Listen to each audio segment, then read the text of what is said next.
இந்த சட்டம் நிறைவேறினால் நாடு முழுக்க ஒரு மிகப்பெரிய போராட்ட நிலைகள் உண்டாகும். குடியுரிமை திருத்த சட்டம் என்ற பெயரில் சிறுபான்மை முஸ்லீம் சமூகத்தினுடைய சிறுபான்மையினுடைய அந்த குடியுரிமையை பறிக்கக்கூடிய அந்த சதித்திட்டத்துக்கு எதிராக நாடு முழுக்க எழுந்த கிளர்ச்சியான அந்த போராட்டங்களை போன்ற ஒரு போராட்டத்தை இன்றைக்கு நாடு எதிர்கொள்ள வேண்டிய ஒரு நிலைக்கு மத்தியில் ஆளக்கூடிய மோடி அரசு இந்த பிரச்சனையை தள்ளிக் கொண்டிருக்கிறது. இந்த சட்டம் நிறைவேற்றப்படக்கூடாது என்று மனிதநேய மக்கள் கட்சியின் சார்பில் கேட்டுக் கொள்கின்றோம். தமிழ்நாட்டில் ஒரு சில பள்ளிக்கூடங்களில், அரசு பள்ளி மற்றும் தனியார் பள்ளிகளில் ஆசிரியர்கள் மற்றும் ஒரு சில தாளாளர்களே சிறு குழந்தைகள், பெண் குழந்தைகளிடத்தில்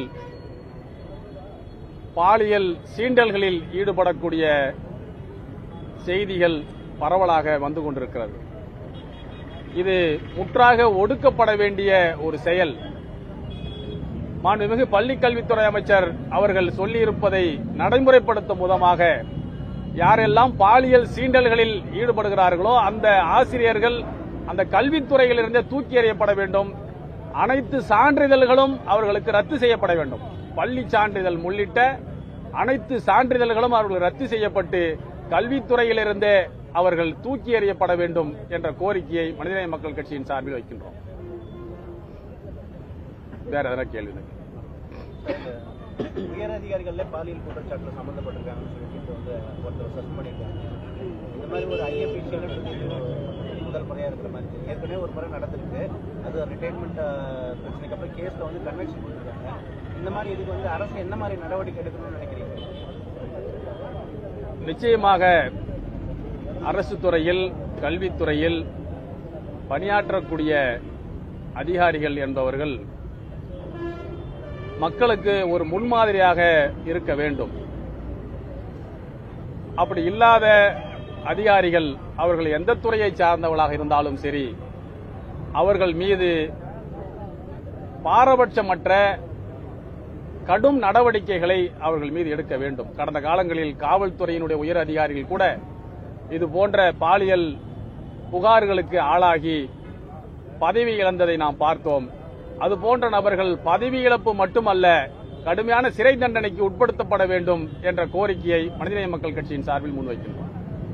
டெல்லியில நடந்து முடிஞ்ச தேர்தலில் வந்து சிறுபான்மையை பார்த்தால்தான் பாஜக ஜெயிச்சிருக்குன்னு அவங்க சொல்றாங்க. ஆனா வருகின்ற 26 தமிழ்நாட்டில் தேர்தல் நடக்க போகுது. அப்ப சிறுபான்மையினுடைய ஆதரவு எப்படி இருக்கும்னு நீங்க நினைக்கிறீங்க? அவங்க மனநிலை மாறி இருக்கா?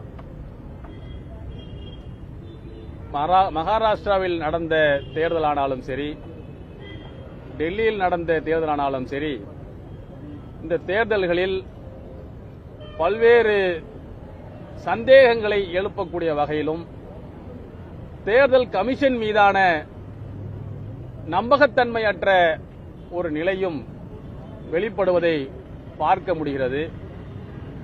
விரைவில் பீகார் தேர்தல் நடைபெறக்கூடிய நிலையில் அங்கேயும் இதே போன்ற ஒரு நிலையை உருவாக்குவதற்கான வேலைகளில் தேர்தல் ஆணையத்தினுடைய ஒத்துழைப்புடனே இது நடைபெறுமோ என்கின்ற ஒரு அச்ச உணர்வு இன்றைக்கு மக்கள் மத்தியில் இருக்கிறது.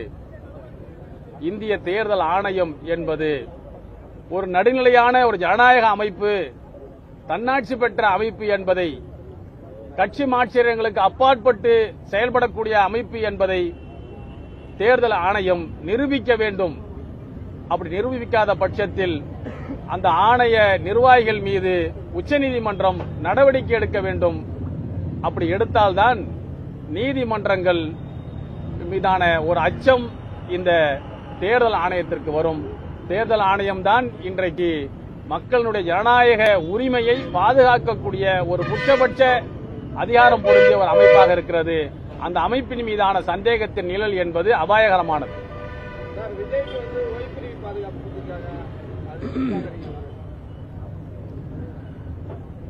விஜய் இப்போதைய நிலையில அவருடைய செயல்பாடுகளை முழுமையாக நம்மால் விமர்சனம் செய்ய முடியவில்லை. அவர் முழுமையாக மக்களிடத்தில் இன்னும் வெளிப்படாமலே இருந்து கொண்டிருக்கின்றார். அவரை பற்றிய செய்திகள் எல்லாமே ஒரு யூகமாகவே இன்றைக்கு பேசப்பட்டுக் கொண்டிருக்கிறது.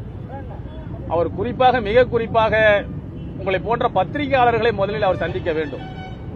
பத்திரிகையாளர்களை சந்தித்து அவருடைய கொள்கை கோட்பாடுகளை செயல்பாடுகளை முதலில் எடுத்து வைத்தால்தான் அவர் யார், அவர் தன்னிச்சையாக இயங்குகிறாரா அல்லது இயக்கி வைக்கப்படுகிறாரா என்பதையெல்லாம் இந்த நாட்டு மக்கள் புரிந்து கொள்வதற்கு அது ஏதுவாக அமையும். பிரிவு பாதுகாப்பை பொறுத்த வரைக்கும் ஒருவருக்கு பாதுகாப்பு அவசியம்தான். ஒன்றிய அரசு இன்றைக்கு பாதுகாப்பு உடனடியாக வழங்கியிருப்பதிலிருந்து ஒரு சில சந்தேக நிழல்கள் இதில் படர்வதை யாராலும் தவிர்க்க முடியாது. அது குறித்து விஜயினுடைய அரசியல் நடவடிக்கைகள் தான் பதில் சொல்ல வேண்டும்.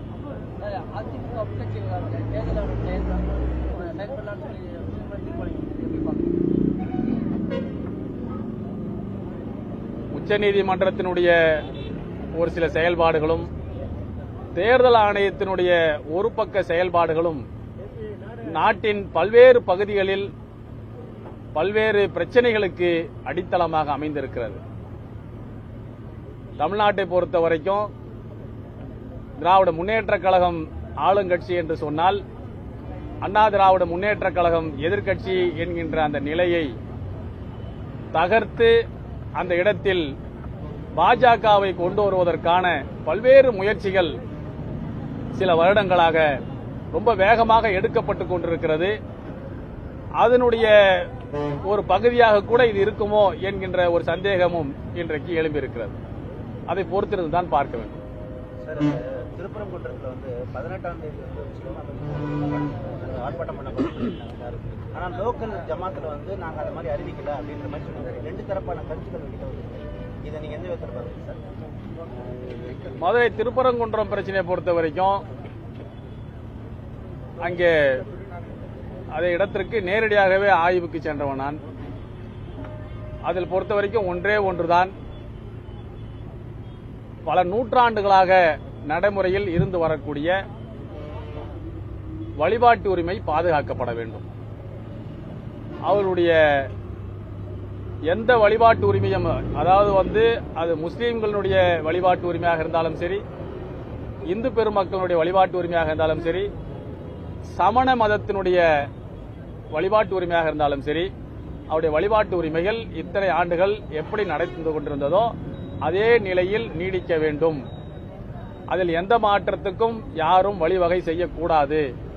தமிழ்நாடு அரசு இதை இன்றைக்கு செவிமடுத்து அதன் மீது சரியான ஒரு நடவடிக்கையை எடுப்பதுதான் இதற்கு ஒரு தீர்வாக அமையும். மற்றபடி இன்றைக்கு ஒரு சில ஜமாத்துகள் அறிவித்திருக்கிறார்கள் என்றெல்லாம் சொல்வது ஒரு பச்சை பொய்யை.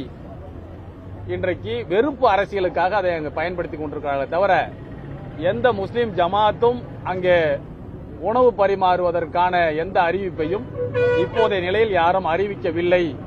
அரசனுடைய முடிவுக்காக வேண்டி அனைவரும் காத்துக் கொண்டிருக்கிறார்கள் என்பதுதான் இதில் உண்மையை தவிர இதில் வெறுப்பு அரசியலை புகுத்துவதற்காக ஒரு சில சக்திகள் இதை திட்டமிட்டு பரப்புகிறார்கள். ஓகே,